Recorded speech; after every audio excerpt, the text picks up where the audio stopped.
Je suis Mariama Cissé et je suis ingénieure télécom. Je m'occupe de la gestion de spectres de fréquence au sein de l'autorité de régulation des postes et télécommunications de Guinée, communément appelée l'ARPT. J'ai été diplômée dans l'une des prestigieuses écoles de télécommunications de la sous-région, l'USMT, qui est aussi une école d'excellence de l'UIT.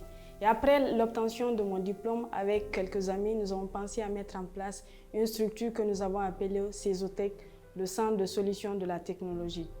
Quelque temps après, je suis passée par la SOGEP qui est la société de gestion et d'exploitation du backbone national.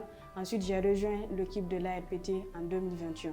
Je n'ai pas vraiment été confrontée à ces difficultés liées à l'inégalité de sexe dans le domaine du numérique. C'est un fait, je suis d'accord que c'est un fléau, c'est un fait qui existe, il faut en parler. Mais de mon côté, j'ai été bien accueillie, même si parfois dans l'équipe je me retrouvais seule ou parfois je me retrouvais avec un nombre très faible de femmes, mais le cadre de travail était correct, c'était sain, on avait presque les mêmes charges de travail.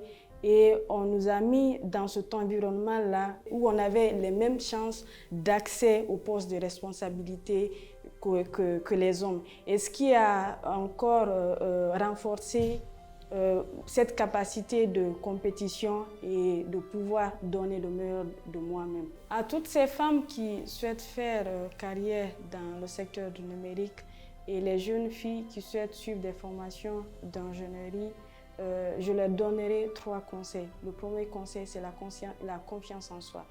Et je pense que c'est la clé pour vraiment réussir dans ce monde du numérique qui est très compétitif, où il existe déjà un grand fossé entre les hommes et nous. Et le deuxième conseil, c'est la formation. C'est une chose d'avoir cette confiance en soi, mais il faut aussi qu'on ait les capacités, les bagages intellectuels qu'il faut pour être à la hauteur ou pour vraiment exceller dans ce domaine. Il faut continuer à se former, qu'on soit étudiant à l'école ou qu'on soit dans ce monde du travail. La formation est vraiment une chose qui est essentielle pour évoluer. Le troisième conseil, c'est continuer à ne pas avoir peur des échecs. Les échecs, c'est normal, c'est quelque chose qui arrive dans le quotidien de tout le monde.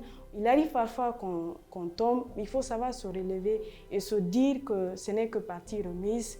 On va venir avec force, il faut continuer à booster, à se former, à se battre. Si toutes ces femmes ou ces jeunes filles pensaient de la sorte, on pourrait vraiment arriver à briser ce fossé qui existe entre les hommes et nous dans ce secteur du numérique.